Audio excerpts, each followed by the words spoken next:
Prøv at forestille dig, hvis du kunne sidde bare 20 minutter med hver enkelt af dine elever og hjælpe dem med deres mundtlige oplæg, give dem feedback på, hvordan de kunne blive endnu bedre op til deres mundtlige eksamen. Det kan du selvfølgelig ikke, men du kan noget, der er næsten lige så godt. Fordi nu kan man nemlig træne sin mundtlighed i Mira. Det du ser på skærmen, det er mig, der som elev er logget ind, og jeg skal til at øve mit mundtlige oplæg, som jeg skal fyre af til eksamen.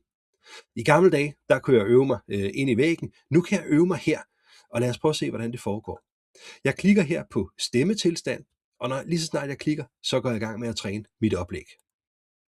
Hallo, ich heiße Lauritz, ich bin 44 Jahre alt. Super. Das ist schon sehr gut und klar. Kleine Verbesserung. Versuch, noch etwas mehr zu sagen. Det, der sker her, det er, at jeg får jo feedback på mit utrolig korte oplæg, og får at vide, at jeg med fordel kan sige en lille smule mere. Den måde, jeg får feedback her på, det er skrevet op i forhold til de krav, jeg skal møde til prøven. Så hvis jeg nu havde lavet et noget længere oplæg, så vil feedbacken gå i forhold til de krav, jeg skal leve op til prøven. Og på den måde, så kan dine elever hver for sig alle sammen øve deres mundtlighed frem til prøven, og på den måde få de bedste muligheder for at klare sig så godt som overhovedet muligt.